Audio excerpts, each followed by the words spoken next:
Back to Beyond the Track. I want to thank everybody for tuning in. Of course, you can go to the YouTube page, Supercross Live's YouTube, catch all these episodes. They've been okay, but this one, I mean, we don't often get a 450 Supercross star on Beyond the Track, but we got one today. Hey, Mark, 450 guy. What's up, Daniel? Thanks for having me. 450 star right off the bat. Haven't even done a 450 main event since like 2010, but I'll take it. We're starting with the bar super high, dude. 450 superstar. How about that?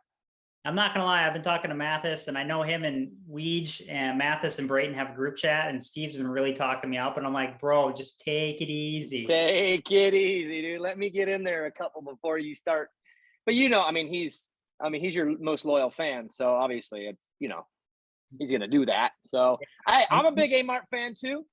I remember I don't know if you remember a certain breakfast in a country of Sweden where you told me that all my eating habits were really bad and I needed to make a change. I just want to let you know, Alex, I have not changed 1% from the issues that you saw back in Sweden. Not 1%. Did I really tell you that?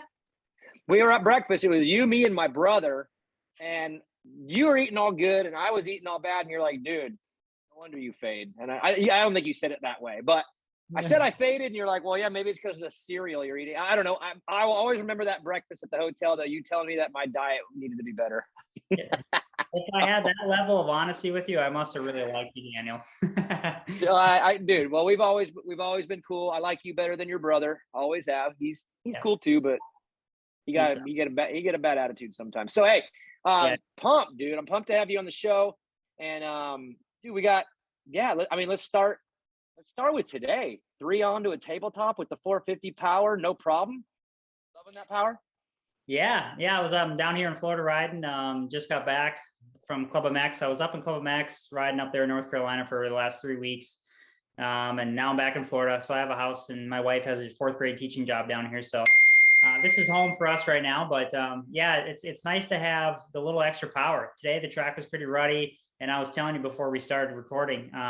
On a 250, I had to crush the corner and then just wide open 3 onto the table. And the 450, like I could mess up the corner and then just wrap and get on. So, I honestly think the 450, it's a bigger bike for sure. The team and I are going to be working on trying to get that thing lighter as we go. But it's nice having that a little extra power. I feel like all the cases of rhythms that I've had in the past, it's going to be either like OJing or making it a little bit easier. So that's kind of nice.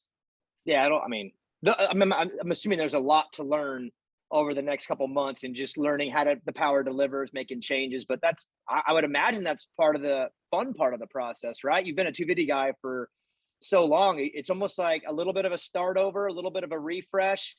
And taking a machine and instead of like, God, can we get more power? Now it's like, can we do other things? Like, I have to imagine testing is a little bit more fun now when it's not just more power.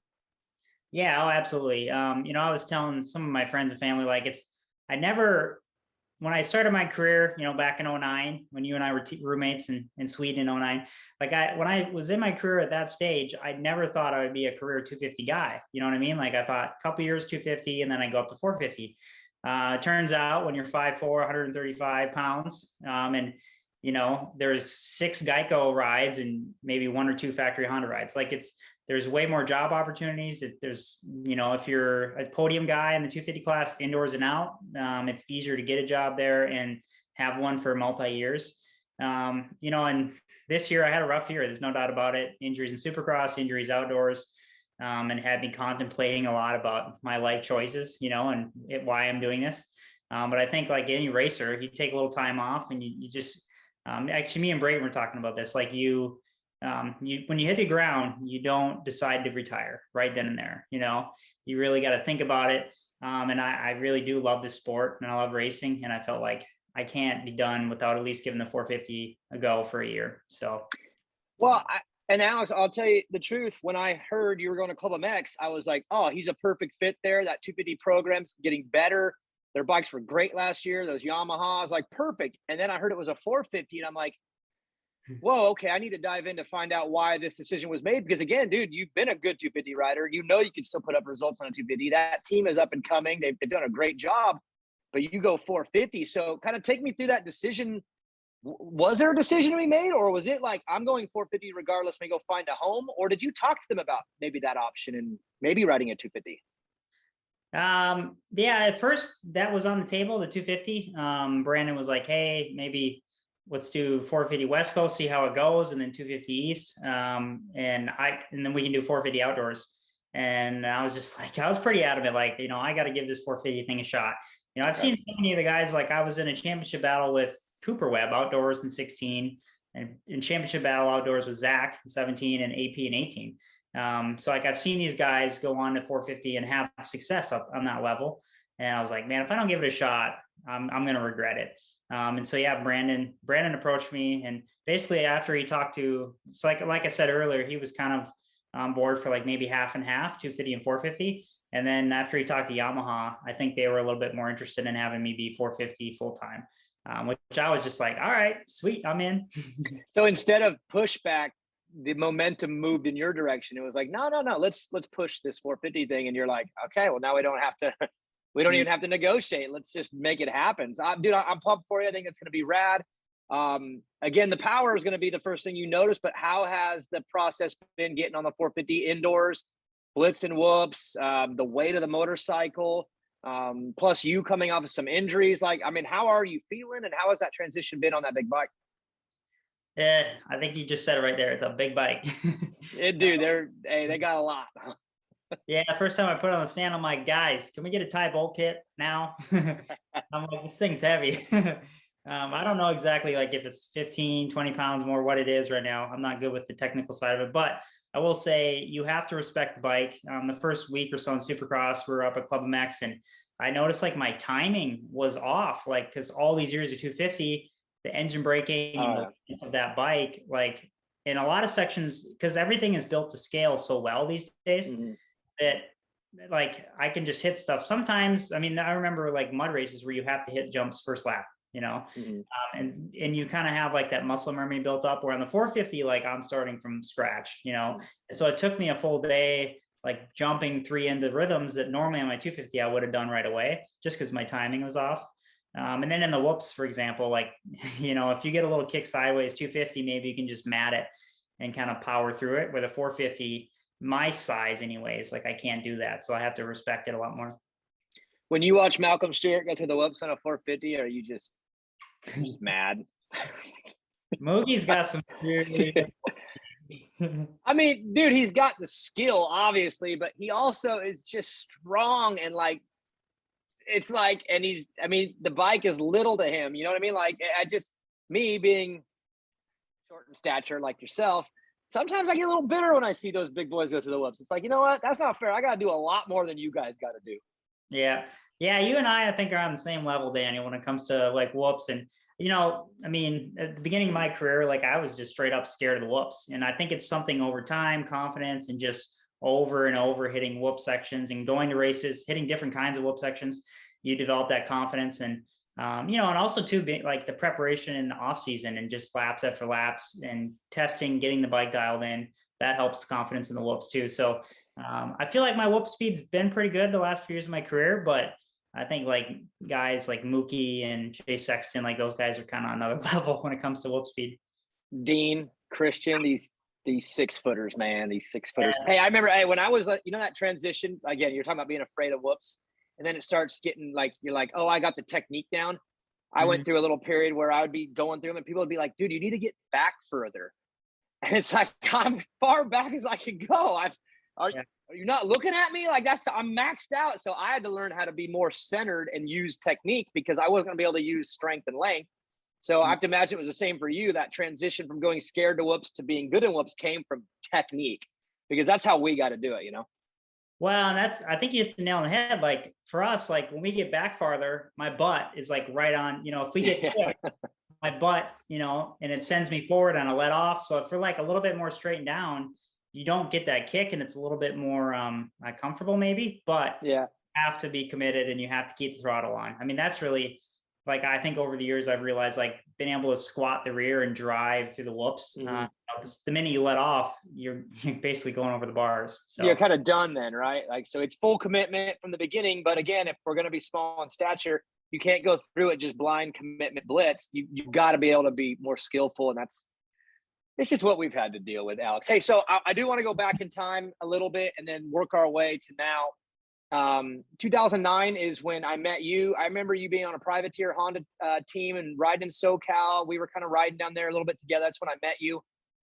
When I remember those times, I got to admit, I don't want you to take this the wrong way, but I would have never guessed that guy, Alex Martin, would end up doing what you did. Not that you couldn't, but you just didn't, you're a privateer on a Honda 250 making your debut. Dude, you end up doing the donations. You end up doing, your resume is insane. Did you at that time believe you were going to be able to accomplish all these things? I mean, we all hope, but did you believe no, I'm going to start on a privateer Honda and I'm going to build the career that I've built? Did you truly believe that? No, I think maybe because it took me basically 6-7 years of being a privateer until I got my first factory ride.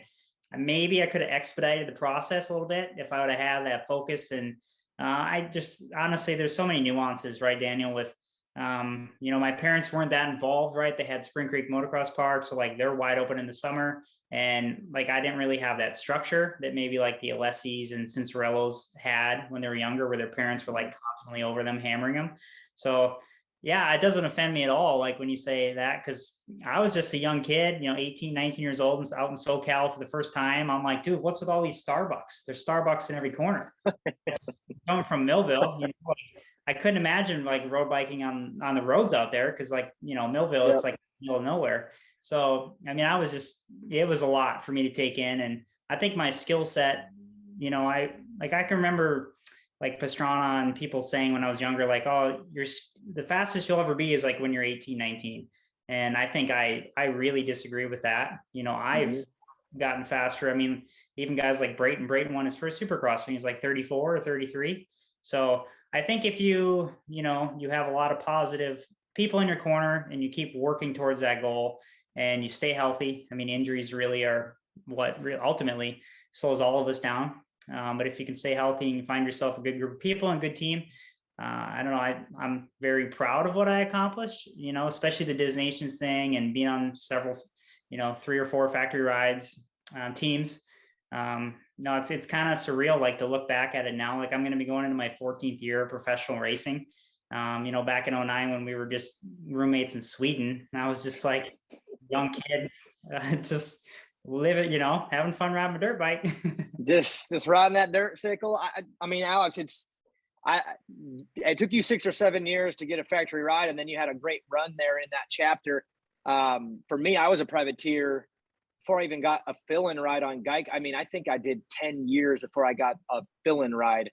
And I guess my question is what keeps pushing you throughout those early privateer years where you have more potential than you've shown, but you're on programs that aren't perfect? Obviously, there's good parts of every program that you're on, but there's bad parts too. How do you push through those years and go I know where I can get, and I keep ending up in spots where I can't realize my full potential? How did you mentally process all those years and just keep grinding and chasing it so that you could get that shot? Yeah, I think ultimately, I had a support system. My brother was racing, so there was having Jeremy being younger, he was just young enough, 3.5 years, to where he was up and coming. Big bro wants to stay on top of it. My wife, we did the long distance relationship thing for 10 years. She went to college, got a degree for teaching, and I kind of did my thing, living at Club MX and live in Pennsylvania at 1110 mods. I was able to live my life. She did her thing, and then I do remember though in 2014, my first full year with Rock River Cycle Trader team, I was top 10 every weekend in the 250 class, Supercross and outdoors, a couple top 5s. And I'm just God, what more could it take for me to get a factory team? And it really wasn't until 15, Rock River was able to lease some factory engines from Yamaha so the bikes were better. And then I podiumed twice in Supercross. Yep. I won a moto and outdoors and was top 3 a few times. That's what it took for me to finally get that factory ride. And I don't know if I would do it again, but I'm grateful that I hung in there, and that seems to be the theme, right? I'm very proud of what I accomplished. Would I do it all again that way? I think that's everyone's story a little bit, right? When you look back, it's I'm glad I did it. Yeah. Do it all again. Yeah. Yeah, like I would maybe tell my parents, can I have when I was younger, if I could go back in time, like, can you give me a golf club? Oh, dude, that's what I'm going through right now. My little guy Evan got hurt, broke his femur, and the topic of conversation right now is whether he wants to be a drummer or a golfer. And I told him either one because they're both a lot cheaper than what we've been spending racing dirt bikes. So maybe I intercepted this thing just in time, and he'll either be on stage as a drummer or he'll be dead last place in the PGA, making more money than everybody we know. So golf would be fun. Hey, so you talk about your brother. I remember actually, this is probably around that Sweden trip that we took in 09. And I knew you had a little brother, and I knew he was fast, but I wasn't paying attention to the amateur scene. So I didn't really know. And you're like, no, like, I think it was when he was maybe B still, but you were like, dude, my little brother, he's crazy fast. He's intermediate, and dude, we battle in our motos. And that was the first time I really got wind that there was another Martin brother and that he was going to be fast. And then obviously he's done that. What's it been like for you, take away the competitive side, just the family side, to have that little brother that's had that success and be able to watch those highs for him? You've seen the lows too. We'll get into those. But what's it been like as an older brother to have little bro be able to do what he's done in this sport? No, it's awesome. I wouldn't have it any other way. I think it's helped, like I said earlier, the longevity of my career. It's given me fire and motivation. Going back to like 2011, when I was on the Honda 1110 Honda team, I podiumed at Southwick, first ever podium in my career. And like that week leading up, we were doing motos at a sand track in Minnesota, and he was in the B class at the time, and he was like putting it to me, And then you're out there on the podium, and you're like, "Oh, you guys there's something coming. You guys better look out." Yeah, I'm like, hey, I podium, so I can't be too mad right now. But no, it's cool. Like, we're just close enough in age to where, and obviously we're doing the same. We have the same passions, right? We love to train. We love to suffer. I think that I love to suffer more now than I did earlier in my career, and I think it's, there was the years of him and Osho and I when we were all training together. I think that's what really turned my career around, was just like embracing the suffer, working hard. Like, I was never afraid to put in the work, but just like that high end, like the intervals, and really going into the hurt locker during the week, so that way it replicates the weekend, that intensity. And for my brother, like, I mean, he needs someone to tell him to back it off, chill out, and we've both had our highs and lows. Like this year, we both got hurt at the very first race in Orlando, and then came back in Colorado and outdoors, got hurt again. And, that's just motocross. Like, we've had, I think people that, when they ask us like, oh, about our injuries and stuff, they don't realize, like, people just look at the injuries. But if you think about the fact that I've been riding for 28 years, and I've had injuries, but I've also had 4 or 5 years of no injuries, right? And it's those positive times is what keeps you going back. And for my brother, like when he broke his back in Muddy Creek, that was a really, really tough injury for him, but it was tough for the whole family, just to see him in that state. And I'm just super grateful that he was able to, heal up and come back at the level he is now. And I really think it changed, his perspective on life as well. I'm going to skip ahead to this year. You talk about Orlando, and I know you guys on a personal level, so I have that relationship with you outside of just doing my job.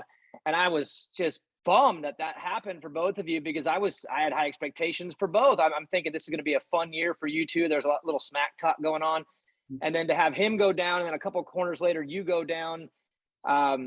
I guess take me through maybe the next couple days on what that was like for you guys. We'll get back to the highs. I want to talk about the highs, but I do want to talk about that. What was that week like for you guys? Just, taking that in, your mom and dad having to deal with 2 injuries at the same time. How tough was that for you guys? Yeah, it was tough. So obviously the race was in Orlando, and my house here in Claremont is only like 20 minutes from the stadium. So yeah, we came back, and I'm kind of in la la land. I don't know for people that have watched like the Troll Train vlog, there's like a good 3 to 5 minutes there at the end where like I'm literally just like I don't remember anything from that video, because there was a good probably 4-hour chunk where I just kind of blanked out, and I woke up in the middle of the night and I was like, why am I so sore? Like my whole body hurts, So it was a little bit. Alex, you took a good one, man. Yeah, that's, you don't want to have many of those, but yeah, so like I'm kind of like Tweety Bird over here, and then Jeremy's like, "Oh, I'm moaning," and I'm like, "Why are you moaning? What's wrong?" Oh man. But yeah, obviously when I came to and was coherent of the situation and what was happening, it was just like, it's not the first time this has happened, Daniel, and you just try and look at the positives, and you try and look at like, oh, okay, you go full into therapy, and you try and do everything you can to speed up the healing so you can come back as fast as possible. But yeah, ultimately, I guess it's just, you have to look at the positives. It's tough though. I think that's kind of the formula we have to have, right? Is you almost have to just remind yourself that we have to stay positive. My son too, with his femur injury, I've had to like mold him into understanding hard times come. How do you handle them is almost more important. So obviously for you guys, been through it. So it's not like it was your first injury, but it was just a tough one for everyone to watch because again, the fans, everybody in the industry loves you guys. So tough night. Let's get back on track. You talk about training and how you maybe didn't like to do it as much in the beginning. Now you have troll train. I mean, you're known as like fitness guy. What really was the transformation from going in I don't really want to do that much to what you are now? Was it Johnny O? Was it Jeremy? Was it some self-reflection? I guess what turned you into the fitness guy that you are now? I think there's several things along the way. Like I first trained with Ryan Hughes back in 09, 2010, and I learned a lot from him. And there's definitely been these people along the way. Rhino, I mean, Gareth Swanepoel on Star and Rattray and the Eldon thing when I was on KTM. And then for the last 4 years, I've been working with John Wessling, and ultimately John and we started Troll Training. And yeah, I've always had a passion for health and fitness and training. I've read so many books and I've delved into it, and I've been in the trenches too. Like there's no better trial and error for, okay, does this diet work or does this training method work, than doing that during the week or implementing that in off season and then going racing and trying it, and so it's cool that I've been fortunate to do that. And then now with Wessling, it's nice to have a trainer that I've had for multiple, like I said, 4 years, because they understand, your strengths and weaknesses. And, he's there to tell me like, okay, you need to do more this week, or like this week, you need to back it down. You need to recover and let your body absorb, the 4-week block of training you just did. So it's nice to have, that education and knowledge there, and as well as the relationship. But like I said, I enjoy it. Why not in the beginning? Just standard young guy, just let my riding take care of everything. You're talking to someone who really fitness wasn't my strength, Alex. Yeah. Ever. But what was it for you in the beginning that was different than you are now? I think I just didn't know any better, right? Like I think that knowledge is power, right? The more you learn, it's kind of a double-edged blade, because sometimes the more you know, the more you think. But I feel like I have, when I'm in race situations, it's brain off, right? And I think a lot of us are that way. There's no secret. Like sometimes the dumber you are, the better you are a racer. It's the unspoken secret of the sport. Yeah. If you're too smart, you have struggles. Yeah, but I think too, like when I was younger, I just didn't know. Like I didn't know, okay, we need to be doing a certain amount of laps at the Supercross track every day. The bike rides, the gym. Like I just didn't know all that stuff that now I do know. Like I said, it probably would have expedited my results in my career a little bit, but at least I learned something along the way. And that you stack knowledge, right? Stack knowledge with different people. That's how you become who you are now. You have Troll Training, which obviously is going to be built off of the experiences that you've had with all these different people. Let's just play a little fun game here. I'm just coming up with this right now, but let's go through some of these trainers you have and just tell me like one thing about them maybe that you remember as, man, I really took that. I applied it. I still believe in that. So like Rhino, for instance, I worked with Rhino one day, and dude, he was intense. One day. It was one day. He scared the crap out of me that day. I mean, dude, it was the intensity I wasn't ready for. But I mean, what about from Rhino? What was something that maybe you learned from him that you're like, man, I still hold that true? He was really good about diet, nutrition, really clean eating, gluten-free, dairy-free. Sometimes you can't always do that when you're traveling, but I learned a lot on the nutrition side from Rhino. With Gareth Swanepoel, so I didn't start training with him until I was 26. And I think that I realized like the value of strength training, because I went years and I really never lifted any weights, because it's kind of the same old wives' tale, right? If you lift weights, you're going to get arm pump. But if you look into the science, and like older athlete you get, like you lose muscle mass and like the strength, and like there's a lot of hormones that are important for your health, like testosterone. You're not getting testosterone unless you lift some weights. You know, so, and you know, injury prevention. So with Swanee, I really learned the importance of lifting weights. And then with Tyler and Rattray and Elvin, I just learned they were really, really strict and really serious on everything: training, gym, cardio, nutrition. You know, they take it really serious. Sometimes I think, you know, a little rest goes a long way. And then with John, it was more just about putting everything together. It's not like there really isn't any secret in today's motocross. Like at the top level, there's not a lot of secrets. We're all doing something similar, but I think little things like the polar watches and, you know, Whoop, whatever it is, like all that stuff that helps track data and recovery and listening to your body. I think that's partly why there's a lot of people that are racing longer and longer, you know, like Chad Reed made 38 or 37, JB's racing this year at 37, because people are listening to their bodies, and the training has kind of evolved to where there's more science behind it, maybe. So yeah, it's cool. So Alex, I'm not, obviously, again, I'll say I'm not a fitness guy, fitness guru, but one thing I do believe in heavily is that we're all individuals. We're all built different, wired different, respond to things different.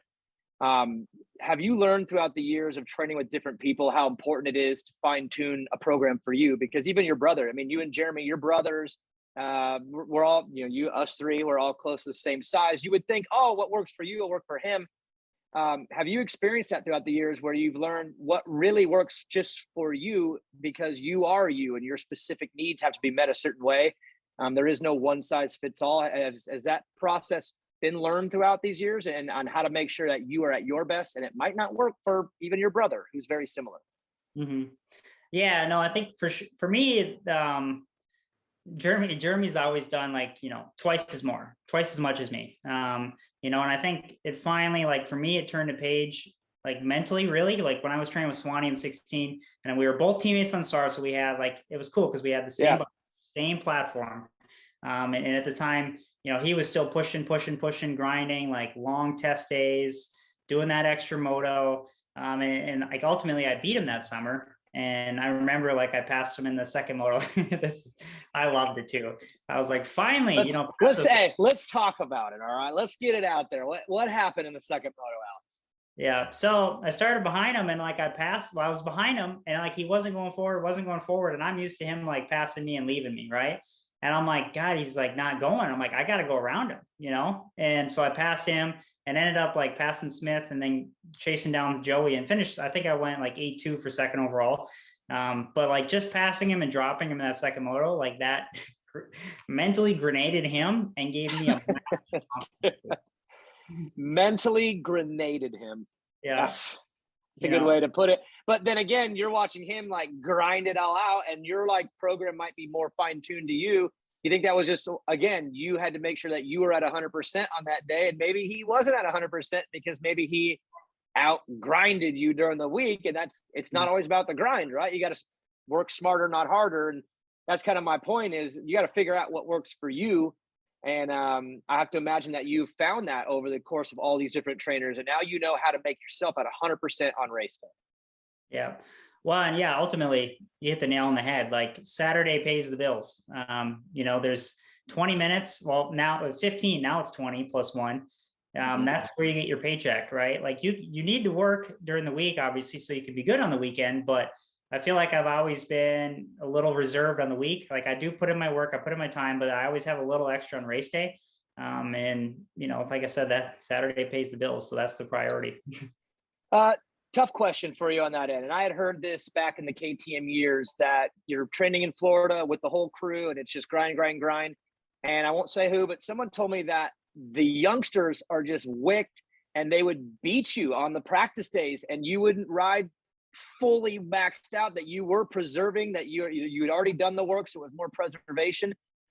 Is that true? And then number two, I mean, how hard is that when you've got these young kids maybe beating you on a practice day? Are you in the back of your head going, use it up, kids? Like, I'm going to kill you on Saturday. Like, Yeah. again, is that true? And then number two, how was it to process that when you have people beat you during the week, when you know you're going to beat them on the weekend? Yeah, 100% it's true. You know, at the time when I was there, Shane McElrath, Jordan Bailey, a couple of the other guys, like, I don't know, like I was in a championship hunt and I was podiuming every weekend. Like the results were there on the weekend, right? So there was no reason to sound the alarm bells really during the week. Like I said, I was still putting in the work. And I mean, if I was half a second off a lap and I maybe lost 10 seconds at the end of a 35-minute moto to Shane, like I said, I wasn't sounding the alarm bells because my results were there on the weekend. But like I said, I don't know. I just realized the value of that Saturday. That's what pays the bills. That's where you get your bonus checks. And I was still, like I said, I was still putting in the work. My heart rates were where they should be. I think maybe just being a little bit older, you know, and also probably for the years and years of riding with my brother and him, like, you know, just beating me into the ground during the week. But then on the weekend, we were always a little bit closer the gap was a lot bigger than the week. So it was kind of a similar situation, just in an environment where we had a lot more pressure on us. Like, you know, on KTM at Baker's Factory, like you were always expected to perform every single day. But that's not always like healthy, you know, long term, especially like on a Thursday. And it wasn't just me, like Zach. There was days where Zach would be like, on a Tuesday, Zach was really, really good. Like he was all in that day. And then on Thursday, there would be times where he was like 5 seconds lap off, you know? And I think in his mind, like too, he was like, okay, you have only so many matches to burn and you kind of need to save something for the weekend. Makes total sense. And you're right. Saturday pays those bills. It's like Sunday through Friday prepares you to pay the bills. But if you work too hard during the week, dude, you're sleeping Saturday. You can't ride. Yeah. I've heard some funny stories we could talk about another time, maybe in person. Tell me about, I got 2 questions on location. First, let's talk Florida. You like it? I mean, you're a Florida guy now. You've been there different times and there now. Happy? Is that home for you? You want to stay there? I mean, just tell me about your relationship with the state of Florida. Yeah, it's a love-hate relationship. You know, I think coming from the Midwest, it's Minnesota. It's very, like, especially September through November. That's my favorite time of the year up there. Fall, it's crisp. The leaves are turning colors. Down here in Florida, like you never get any reprieve from the heat. It's brutal. Like last year we had 1 week in February where it was in the 50s, and I'm like, that's it. You know, like I got to wear my sweatshirt for a couple weeks. Oh my gosh. So, but it's like, having said that, we moved down here for my career. You know, luckily, like my wife's been a 4th grade teacher now for about 4 years in Claremont. So it's fortunate, like I can't be in Minnesota and train year round and live together, you know? So like I said, I think it's kind of a temporary thing for us being down here while I'm racing. It's ideal because we both can have our own passions, right? For her teaching, me racing, and live together.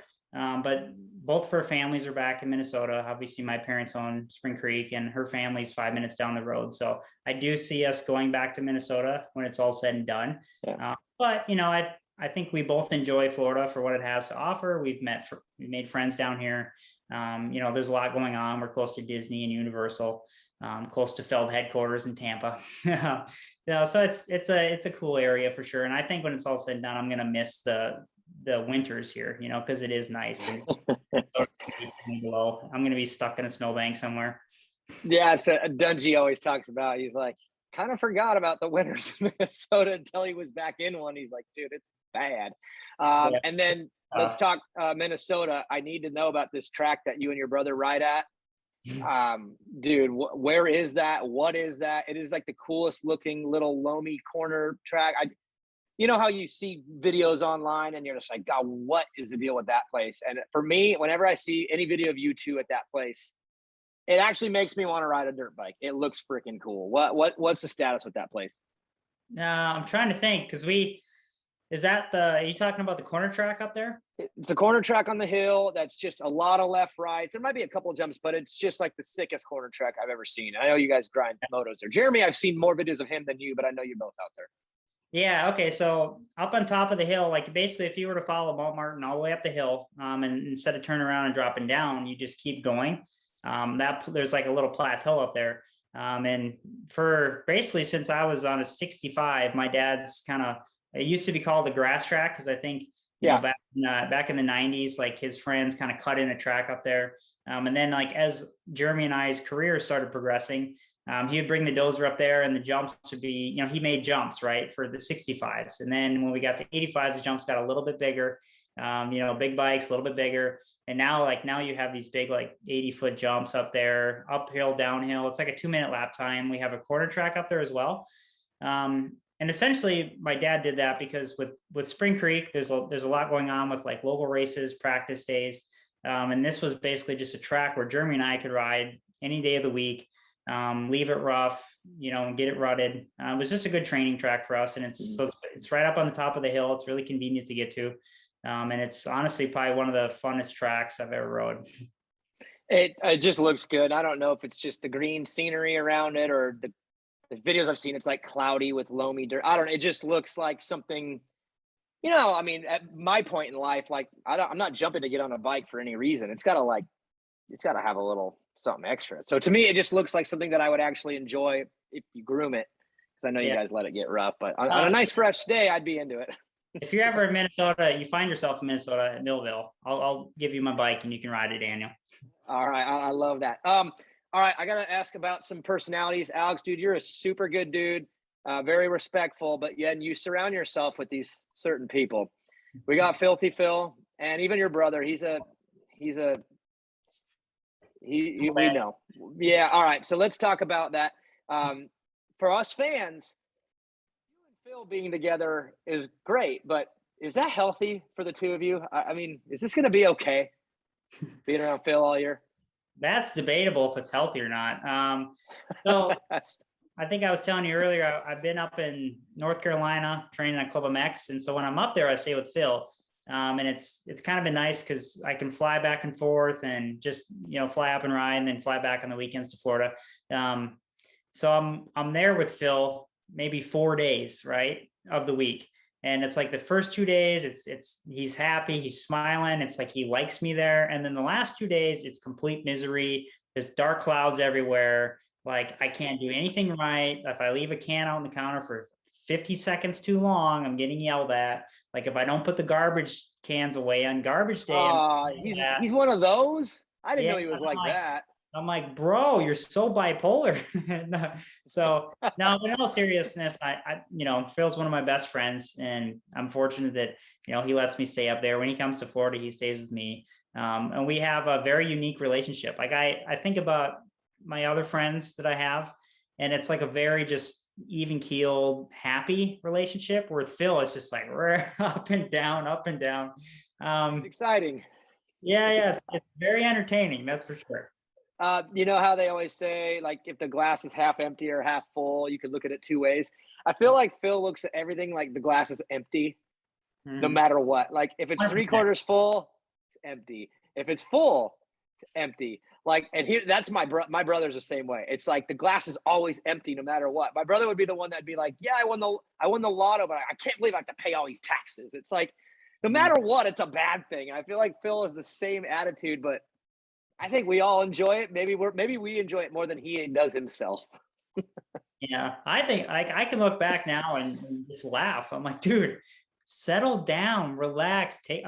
This is my thing. Like, take 5 breaths. It'll be okay, Phil. Relax. Like, if we'll be driving on the interstate and he's like, cutting over and swerving on some lady, and you look over and she's like 85 years old. And I'm like, Phil, relax, bro. I don't think he can. Now, let's talk about your brother, because Mathis jokes about it. We all joke about how he doesn't like any of his teammates. He doesn't want to be around anybody. He's got to do his own thing. And there's some truth to that. He can be a pain in the butt. Where does that come from with him? Why is he so hard to get along with when you're his competitor, his teammate? He literally lives in a bubble, and I think he only likes who's in his bubble. And I think you're in there. Phil, I don't think is in there no more, but Jeremy's got a tight bubble of people he really likes and nobody else. Yeah, no, I think, we're family ultimately. And so I have a soft spot for him, and like, I'm always going to call him. I've made a point to like call and text him, like when he's had his really, earlier in his career, like when he didn't qualify for main events or whatever. because it's like, I know that's when, like, everybody texts you when you're winning, right? Like, Oh yeah. I'll get, dozens and dozens of text messages if I'm on the podium or I win, but like when you have a rough day, injury, don't make a main event, like no one's really there for you typically. And then, that's family. But my brother, he's very tenacious, he's gritty, and he's willing to do whatever it takes. And I think that I think we've all, during quarantine, we all watched the Michael Jordan documentary. What's that called? I forget. I forget what it's called, but I know what you're talking about. Yeah, so we all watched a documentary where like he would literally just make up these things in his mind, and then that would drive him in the games. And I think for my brother, like, he'll just make up these things in his mind, like it's not always true. Like, oh, this guy said this. he creates drama to get him fired up. Yeah, I truly believe that, like, it's very similar. And like, I mean, if that's your fuel for getting you out there and beating people, like, whatever. I've been the opposite. I'm like, hey, like, I'm friends with everyone. I don't like, when people are arguing and stuff like that. And he's a complete opposite. He's fine going off and doing his own thing, training up in Minnesota, doing 340s a day on that track we just talked about by himself, where I am better off like with a group environment, training with people. So Hey, remember the movie Waterboy? How he would imagine people telling him water sucks. It really, really sucks. Dude, your brother's Waterboy. He has to create like something to make him mad to attack. Dude, can I run with that? Is he gonna be pissed if I start calling him Waterboy? I'm gonna start calling him Waterboy, dude. That's pretty catchy. I was gonna say maybe he needs a butt patch, Waterboy. It's on. It's a done deal, Waterboy. I'm gonna call him Waterboy on live TV this year, and then he'll be mad at me and he'll probably want to tackle me. But Alex, last question for you. Making the move to 450. I don't want to go too far into the future. I want to talk about 2022. What are the goals? What when the season's done in Salt Lake City and you look back, what would make you happy with this 22 season? Yeah, so that's a good question. I've thought about that a lot, these first couple of weeks on Supercross on the 450. And ultimately, I want to be there every weekend. We're talking about 17 rounds of Supercross. The most I've ever done is like 9. So I want to be there every weekend. I want to be there at the end in Salt Lake. That's the ultimate goal, is just to stay healthy, and build every week. I do feel like if I can stay healthy, I can build, and we can get the bike in a good spot. I mean, I'm already pretty comfortable in the club Yamaha 450, but I feel like I can be a top 10 guy. But when I say that, I know it's not going to be easy. Like, I don't say that naively. I know that this is arguably going to be one of the toughest seasons of my career, especially in Supercross. But I'm willing to take it head on. I'm excited. I'm motivated. It's a new challenge for me. If I can be up in the top 10, I mean, I don't know. I noticed with those guys, it's pretty intimidating, because at any one time you can have 12 to 15 champions out there with you, but I think the speed is pretty close, and sometimes the start is all it takes. So I'm excited to just see what I'm capable of in the 450 class, but if I'm in the top 10, I'd be stoked. I love it, dude. I'm pulling for you. I know a lot of fans are too. Pumped that you're making this transition. Thanks for coming on Beyond the Track with me. I'll let you get back to work. The fans don't know this right now. I do. You're actually still in your gear, which is funny because you could have took the extra 30. I would have given you 30 seconds to get it out. But, dude, Alex Martin, he wanted to do this interview in his gear. Let's go. All right, bro. I'll see you at Anaheim. All right. Thanks, Daniel.